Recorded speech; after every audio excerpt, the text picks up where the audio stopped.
नमस्कार दोस्तों, आप सभी का स्वागत है आपके अपने YouTube channel BSc first year में।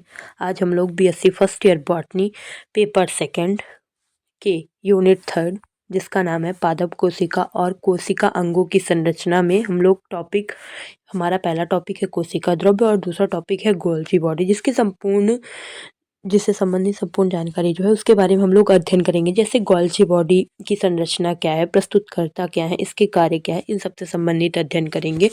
और इससे पहले के जो टॉपिक्स थे वो हम लोग जैसे सेल वॉल हो गई, सेल मेम्ब्रेन हो गई, ये सब हम लोग कवर कर चुके हैं, जो कि हमारे प्लेलिस्ट में अवेलेबल है, जिसकी लिंक्स हमारे डिस्क्रिप्शन बॉक्स में दे रखी है, आप जाकर के देख सकते हैं। और इसका पीडीएफ हमारे टेलीग्राम चैनल में अवेलेबल है, जिसकी लिंक भी हमारे डिस्क्रिप्शन बॉक्स में दे रखी है, आप जाकर के देख सकते हैं। और इस वीडियो में संपूर्ण जानकारी लेने के लिए आप वीडियो के अंत तक बने रहें।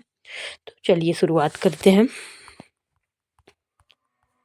सबसे पहले हम लोग कोशिका द्रव्य यानी कि साइटोप्लाज्म के बारे में अध्ययन करेंगे। साइटोप्लाज्म को कोशिका का वह भाग कहा जाता है जो कोशिका झिल्ली एवं केंद्रक के मध्य में पाया जाता है।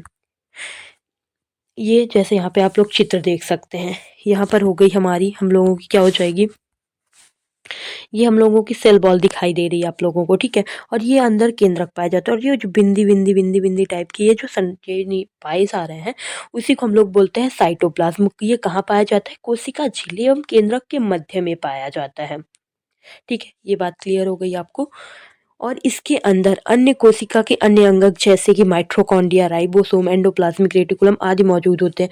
अब ये प्लांट कोशिका है, ठीक है ना, तो इसमें क्या क्या मौजूद होंगे, माइटोकॉन्ड्रिया हो गया, राइबोसोम हो गया, यहाँ पे माइटोकॉन्ड्रिया पाई जाएगी, यहीं पे राइबोसोम, यहीं पे एंडोप्लाज्मिक रेटिकुलम, ये सारी चीज़ें यहाँ पे उपस्थित होती हैं। तो हमारा साइटोप्लाज्म क्या होता है, साइटोप्लाज्म वो भाग होता है जो सेल मेम्ब्रेन और केंद्रक के मध्य में उपस्थित रहता है। लाइक ये वाला भाग जो बिंदी बिंदी बिंदी बिंदी, ये साइटोप्लाज्म होता है, एक द्रव्य होता है। चलिए आगे इसके बारे में अध्ययन करते हैं। ये इसका कार्य क्या होता है, कोशिका के अंदर पदार्थों को एक स्थान से दूसरे स्थान तक पहुंचाने में मदद करता है। क्योंकि साइटोप्लाज्म मध्य में होता है और एक स्थान से दूसरे स्थान तक जो कोशिकांग होते हैं उसमें पदार्थों का स्थानांतरण करता है। ये साइटोप्लाज्म में कई रासायनिक क्रियाएं होती हैं जो जीवन में महत्वपूर्ण होती हैं। जैसे साइटोप्लाज्म में होंगी तुम्हारी बहुत सारी रासायनिक क्रिया होती हैं जो जीवन के लिए बहुत ज़्यादा महत्वपूर्ण होती हैं। और तीसरा है, यह ऊर्जा और अन्य पोषक तत्वों का भंडारण करता है। हाँ, ये ऊर्जा, जैसे माइटोकॉन्ड्रिया क्या होता है, ऊर्जा का घर होता है, तो इसको भी तो माना जाएगा ना कि ऊर्जा और अन्य पोषण तत्वों का भंडारण करता है। चलिए अब हम लोगों का गोल्जी बॉडी टॉपिक शुरू हो जाता है। तो इसके इंट्रोडक्शन से शुरुआत होती है गोल्जी बॉडी की। तो प्रस्तुतकर्ता कौन थे, सेंट जॉर्ज ने 1867 में गोल्जी बॉडी को सर्वप्रथम देखा था। ये एक मिस्टेक का विषय होता है कि इसकी खोजकर्ता कौन होता है। तो सेंट जॉर्ज जो थे उन्होंने 1867 में गोल्जी बॉडी को केवल देखा था, लेकिन जो प्रस्तुतकर्ता है, विशेष खोजकर्ता होते हैं, वो हमारे कैमिलो गोल्जी जी हैं। और उन्हीं के नाम पर ही हमारे गोल्जी बॉडी का नाम भी रखा गया है, जिन्होंने 1898 में केंद्रक के पास एक जालीदार संरचना देखी थी। कब था कि 1819 का टाइम था जब उन्होंने, हमारे कैमिलो गोल्जी जी ने देखा था केंद्रक के पास एक जालीदार संरचना उपस्थित थी, जिसे उन्होंने गोल्जी काय के रूप में पहचान की थी। उसे बताया था कि गोल्जी काय है। फिर गोल्जी काय कहाँ पाया जाता है, कहाँ उपस्थित होता है, इसके बारे में अध्ययन करते हैं।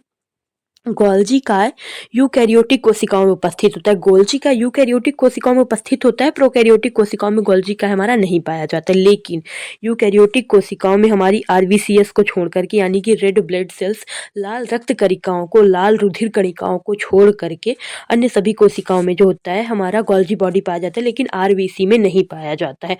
ये महत्वपूर्ण टॉपिक है, एमसीक्यू में पूछा जा सकता है कि गोल्जी बॉडी कहाँ नहीं पाया जाता है। तो हमारी आरबीसी यानी कि रेड ब्लड सेल्स में गोल्जी बॉडी नहीं पाया जाता है, अनुपस्थित होता है, ठीक है। फिर आगे पढ़ लेते हैं। गोल्जी बॉडी यूकैरियोटिक कोशिकाओं के साइटोप्लाज्म में पाया जाता है। साइटोप्लाज्म कोशिका द्रव्य के बारे में हम लोग अभी पढ़ चुके हैं। साइटोप्लाज्म होता है जो कोशिका झिल्ली एवं केंद्रक के मध्य में पाए जाने वाला जलनुमा पदार्थ होता है, ठीक है ना। साइटोप्लाज्म में उपस्थित होता है मुख्यतः ये। फिर ये हम लोग गोल्जी बॉडी की संरचना देख लेंगे थोड़ी थोड़ी सी। ये एक चित्र तो मैंने भी बना के रखा है, पर इसमें आप लोग थोड़ा अच्छे से समझ लेंगे। ये हम लोगों की गोल्जी बॉडी का सिस्टर्नी होती है। सिस्टर्नी में दो फेस पाए जाते हैं, एक होता है सिस फेस और एक हमारा होता है ट्रांसफेज। तो ट्रांसफेज जो होता है वो हमारा नीचे पाया जाता है और सिस फेज जो होता है वो हमारा ऊपर पाया जाता है। और यहाँ पे ये ल्यूमेन पाया जाता है और ये हमारी वेसिकल्स पाई जाती हैं। वेसिकल्स ये ऊपर है, ये पाई जाती हैं। और ये एक होती है न्यूली फॉर्मेड वेसिकल, जो नई नई वेसिकल्स बनती हैं वो ये हैं। और आउट गोइंग सेकेटरी वेसिकल्स, ये आउट गोइंग सेकेटरी वेसिकल्स होती हैं। चलिए इसके बारे में शुरुआत करते हैं फिर से। गोल्जी काय की संरचना, इसकी संरचना कैसी होती है? गोल्जी काय की संरचना जटिल होती है लेकिन सुव्यवस्थित होती है। गोल्जी काय दिखने में तो बड़ा कठिन दिखता है लेकिन इसकी व्यवस्था एकदम एकदम व्यवस्थित होता है, सुव्यवस्थित ढंग से स्थित होता है। इसका डिजाइन एवं कार्य कोशिका के भीतर इसकी महत्वपूर्ण भूमिका निभाता है। इसका डिजाइन और इसका जो कार्य होता है वो कोशिका के भीतर जो होता है महत्वपूर्ण भूमिका निभाता है। और इसके मुख्य भाग कौन कौन से होते हैं? इसमें सिस्टर्नी पाई जाती है, नलिकाएं यानी कि ट्यूब्यूल्स पाई जाती है, पुटिकाएं यानी कि वेसिकल्स। तो इसमें मुख्यतः सिस्टर्नी, नलिकाएं यानी ट्यूब्यूल्स, और इसको अंग्रेजी से याद रखना, जैसे नलिकाएं हो गई उसको ट्यूब्यूल्स, नली ट्यूब, ये मुख्यतः मिलती जुलती चीज होती है तो इसको अंग्रेजी से याद रखना ज़्यादा महत्वपूर्ण होता है। नलिकाएं, ट्यूब्यूल्स, पुटिकाएं, वेसिकल्स। ठीक है, ये मैंने चित्र बना रखा है यहाँ पे, आप लोग इसको देखिए इसमें ज़्यादा अच्छे से। ये इम्पोर्ट इनकम ट्रांसपोर्ट वेसिकल्स, यहाँ से चीज़ें जो होती हैं अंदर आएंगी। और ये हमारी सिस्टर्नी होती है। सिस्टर्नी वो भाग होता है जो कि हमारे प्रोटीन्स हो गए, अन्य राइबोसोम वगैरह हो गए, उनको अंदर लेने का कार्य करती है। ये सिस वाला फेज जो होता है वो अंदर लाता है ये हमारी सारी चीज़ों को, प्रोटीन्स हो गए, राइबोसोम्स हो गए, अन्य अणु हो गए। और ये वाला ट्रांस वाला भाग जो होता है वो बाहर निकालने का कार्य करता है। ये जो होता है, ये शेष क्षेत्र जो होता है वो अपरिपक्व भाग होता है, वो परिपक्व नहीं होता, बना रहता है, बनता रहता है। और ये जो ट्रांस भाग होता है एकदम से परिपक्व भाग होता है। और ये मुख्यतः कहाँ पाया जाता है? इंडोप्लाज्मिक रेटिकुलम साइड पाया जाता है। और ये हमेशा सेल मेम्ब्रेन साइड पाया जाएगा या फिर अन्य कोशिकांगों की तरफ पाया जाता है। ठीक है, आपको संरचना क्लियर हो गई होगी। फिर आ जाते हैं हम लोग सिस्टर्नी की बात करते हैं। यह गोल्जी बॉडी की मुख्य संरचना इकाई होती है। सिस्टर्नी ये है हम लोगों की, ये सिस्टर्नी जो होती है ये सिस्टर्नी, ये क्या होती है? गोल्जी बॉडी की एक मुख्य संरचना होती है। सिस्टर्नी झिल्ली से बने फ्लैट थैलों की श्रृंखला होती है। सिस्टर्नी एक ऐसी लगती है जैसे झिल्ली से बना एक फ्लैट श्रृंखला, उसकी तरह वो दिखाई देती है। और प्रत्येक सिस्टर्नी आपस में जुड़ी नहीं होती है, प्रत्येक सिस्टर्नी आपस में जुड़ी नहीं होती हैं, जैसे आप इस चित्र में भी देख सकते हैं। प्रत्येक सिस्टर्नी, जितनी भी सिस्टर्नी, वो आपस में जुड़ी नहीं है लेकिन एक व्यवस्थित क्रम में जो होती है, एक व्यवस्थित परतों के क्रम में व्यवस्थित होती है, एकदम सुव्यवस्थित तरीके से। आगे इसके बारे में भी लिखा हुआ है, लेकिन वह एक व्यवस्थित ढंग से परतों में व्यवस्थित होती है। आमतौर पर ये 4 से 8 पाई जाती है। सिस्टर्नी की 4 से 8 परत पाई जाती है। और इसमें कितने फेस पाए जाते हैं? 2 फेस पाए जाते हैं। एक होता है सिस फेस और एक होता है ट्रांस फेस। ये यहाँ पे ऊपर आप चित्र में देख सकते हैं। इसमें कितने फेस पाए जाते हैं? सिस्टर्नी में 2 फेस, एक होता है सिस फेस और एक होता है हमारा ट्रांस फेस। सिस फेस, इसे गठन फेस कहते हैं। गठन यानी फॉर्मिंग होता है, फॉर्मिंग यानी बनना, इसे गठन फेस कहा जाता है। ये एंडोप्लाज्मिक रेटिकुलम के पास स्थित होता है। यार का मतलब एंडोप्लाज्मिक रेटिकुलम के पास स्थित होता है। प्रोटीन और लिपिड इस भाग से गोल्जी बॉडी में प्रवेश करते हैं। हमारे प्रोटीन और लिपिड्स जो होते हैं पैकेजिंग के लिए इसी भाग में प्रवेश करते हैं, सिस फेस से प्रवेश करते हैं और नए वेसिकल्स ग्रहण करते हैं। और ये जो नए नए फॉर्मिंग वेसिकल्स थे, यहाँ पे आप लोगों ने चित्र में देखा होगा, कौन से होते हैं? Newly formed vesicles. इसको जो होता है हमारे सिस भाग जो होते हैं क्या करते हैं? ग्रहण कर लेते हैं। ठीक है, फिर उसके बाद आ जाता है हमारा ट्रांस फेस। इसे परिपक्व फेस कहते हैं। यह वह हिस्सा होता है जहां से गोल्जी के उत्पाद अंतिम पैकिंग के बाहर निकलते हैं, यहाँ से अंतिम पैकिंग के रूप में बाहर निकलते हैं। यह प्लाज्मा झिल्ली व अन्य कोशिकाओं की तरफ खुलता है। नलिकाएं यानी कि ट्यूब्यूल्स।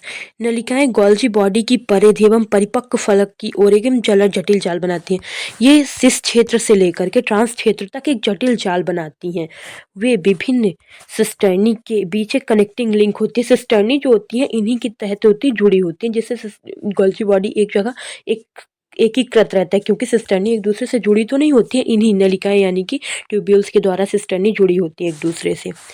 फिर आ जाएगा हमारा थर्ड भाग वेसिकल्स। गोल्जी बॉडी के चारों तरफ थैलीनुमा संरचनाएं पाई जाती है। वेसिकल्स के बारे में देख चुके हैं, जिसे वेसिकल्स कहा जाता है।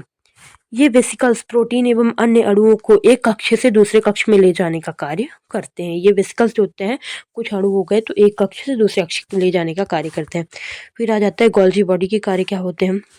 कोशिका के भीतर उपस्थित पदार्थों की छटाई, रूपांतरण, पैकेजिंग का महत्वपूर्ण भूमिका निभाता है। गोल्जी बॉडी जो होता है, कोशिका के भीतर जो भी पदार्थ उपस्थित होते हैं उसकी छटाई करता है, रूपांतरित करता है और पैकेजिंग में इसका महत्वपूर्ण काम यही होता है कि ये पैकेजिंग में महत्वपूर्ण भूमिका निभाता है। और यह लाइसोसोम बनाने में महत्वपूर्ण भूमिका निभाता है। लाइसोसोम जिसे आत्महत्या की थैली बोला जाता है, इसको बनाने में भी ये महत्वपूर्ण भूमिका निभाता है। फिर गोल्जी का समसूत्री अर्धसूत्री विभाजन के समय तंतुओं के निर्माण में महत्वपूर्ण भूमिका। समसूत्री और अर्धसूत्री विभाजन के समय जो तंतुओं का निर्माण होता है उसमें गोल्जी का ही महत्वपूर्ण भूमिका निभाता है। ये कोशिकांग जल की अत्यधिक मात्रा को सर्जन में सहायक होते हैं। यदि कभी कोशिकाओं में ज़्यादा मात्रा हो गई जल की तो ये बाहर निकालने में भी मदद करता है। पाँचवां, ईआर से प्रोटीन को आगे ले जाए। जैसे ईआर में प्रोटीन का निर्माण होता है वो बाहर ले जाने का कार्य करता है। Endoplasmic reticulum, rough endoplasmic reticulum जो होता है उसमें ऊपर राइबोसोम्स पाए जाते हैं जिससे प्रोटीन का निर्माण होता है। तो ये प्रोटीन को ईआर से आगे ले जाने का कार्य करता है। तो यहाँ पर हमारे जो इससे संबंधित गोल्जी बॉडी से सारे अध्ययन कंप्लीट हो गए हैं। यदि आपको कोई डाउट होता है तो आप कमेंट कर सकते हैं। कोई अन्य टॉपिक जो आपसे नहीं आ रहा है, जो भी चाहिए आपको, तो आप कमेंट करके बता दीजिए, मैं उसके बारे में वीडियो बना दूंगी, लेक्चर में समझा दूंगी। Thank you so much.